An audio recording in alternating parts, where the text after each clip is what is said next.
Tapi karena saya sejak kecil itu nonton Om, dan saya ngefans banget. Terima kasih. Ngefansnya luar biasa Om. Dari ayah saya sampai anak saya sekarang tahu tentang Warkop. Siapa yang tidak tahu tentang Warkop? Tapi pertanyaan saya gini Om, Warkop itu kan sudah nggak ada Om. Kenapa Om terus mengatakan bahwa Warkop itu ada? Menurut siapa nggak ada? Mungkin saya salah ya, tapi menurut saya Warkop itu 3 orang. Ya. Om Indro itu bukan Warkop. Bahkan 5 orang. 5 orang harusnya, betul. Sekarang tinggal 2 orang. Tinggal the first and the last. Saya kebetulan yang paling muda, paling belakangan. Saya tahun 76 masuk di Warkop. The first-nya Rudi Badil, seorang wartawan senior. Ya dia masih produktif sebetulnya, cuman memang agak tidak terlalu mobile. Tidak terlalu mobile. Ya. Jadi gini, kalau mau ngomong soal Warkop, buat kami, buat anak-anak kami, buat keluarga kami, Warkop itu sebuah apa ya? Bukan sebagai sebuah grup, tapi sebuah semangat. Bagaimana saya selalu ngomong, kenapa saya kumpulkan anak-anaknya Warkop menjadi sebuah namanya lembaga Warkop. Itu sebetulnya target saya adalah bagaimana mereka tahu bahwa Warkop itu bukan sekedar grup lawak, bukan apa. Kami mempersiapkan semuanya. Kami punya strategi, kami punya taktik, bahkan kami punya komitmen. Kami punya tujuan, kami punya misi. Jadi walaupun sekedar melawak. Jadi Warkop masih ada?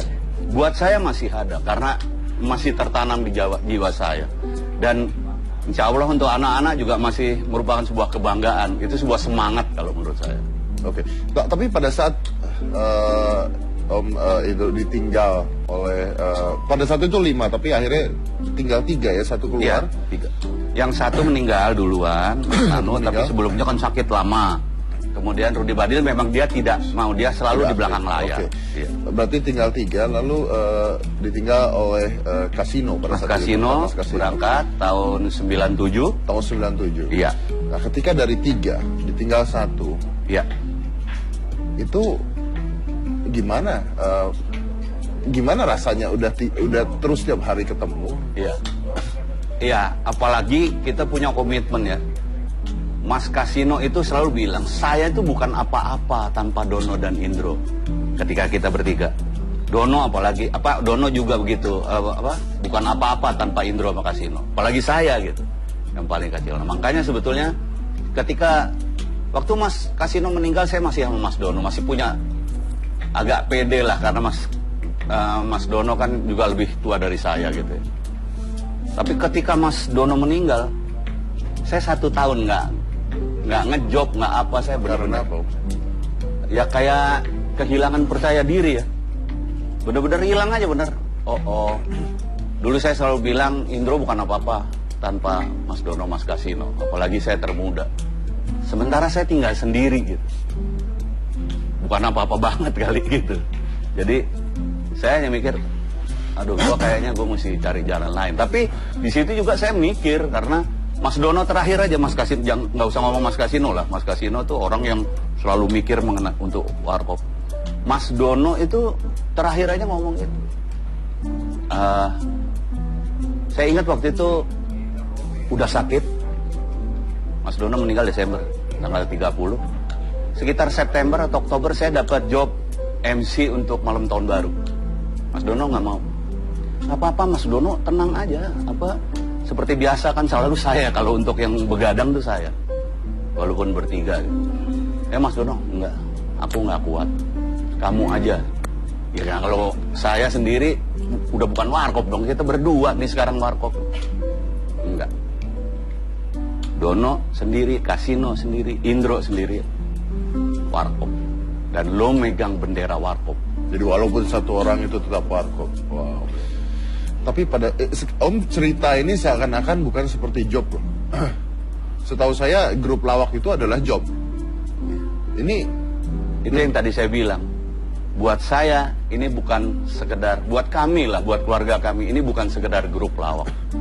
Makanya pada fans-fans yang fanatik saya selalu juga ngomong, kita punya tujuan, kita kepengen bangsa ini seperti apa, kita kepengen negara ini seperti apa. Boleh saya tanya, ketika kehilangan Om Kasino atau Om Dono, seperti kehilangan apa? Seperti kehilangan hidup. bener saya seperti kehilangan hidup ketika, aduh, saya kemudian kayak ada di sebuah hutan yang gelap, yang pekat kayak gitu, tanpa ada siapa-siapa. Itu masih sakit sampai sekarang? Enggak, sekarang udah enggak terlalu seperti itu ya. Karena ada satu hal yang saya kemudian menjadi, kalau boleh saya sedikit ini ya, menjadi bangga gitu. Ketika saya kumpulkan anak-anak dan mereka, saya berhasil membuat mereka tahu betul siapa bapak mereka. Yang tadinya mungkin bapaknya nggak pernah ngomong. Jadi mereka juga mikir bahwa, oh bapaknya hanya sekedar pelawak gitu. Ya walaupun tahu bahwa bapaknya melawaknya lebih dengan verbal, lebih dengan otak misalnya.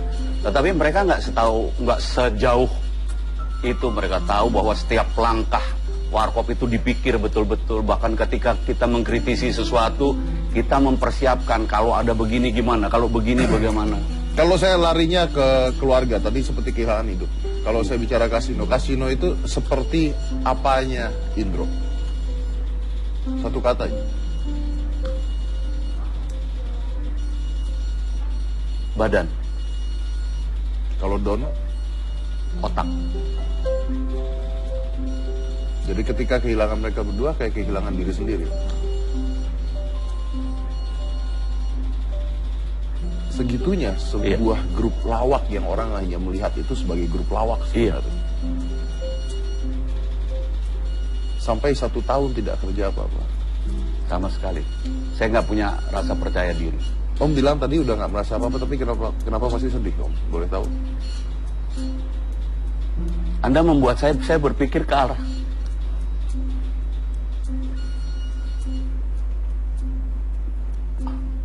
Itu ada 3 yang membentuk saya hidup. 1, keluarga saya tentunya ketika saya kedua, pramuka, karena saya dari kecil sampai lumayan remaja di pramuka. Ketiga, Warkop.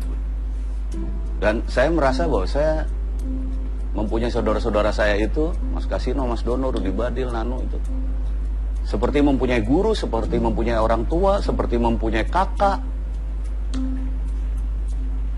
Banyak hal mereka. Kasino itu terutama kalau marah itu suka, mulutnya suka kasar minta ampun. Tapi ketika dia udah nggak ada, saya terus malah rindu itu. Iya. Baik, nggak ada yang negor saya gitu. Saya harus potong dulu. Saya akan kembali lagi dengan Om Indro. Tapi intinya dari tadi bicaranya adalah satu, bahwa Warkop itu sampai detik ini masih ada. Walaupun tinggal 1, tapi 1 badan itu adalah Warkop itu sendiri. Kita lanjut lagi, saya satu ini, jangan mana-mana, tetap di Hitam Putih.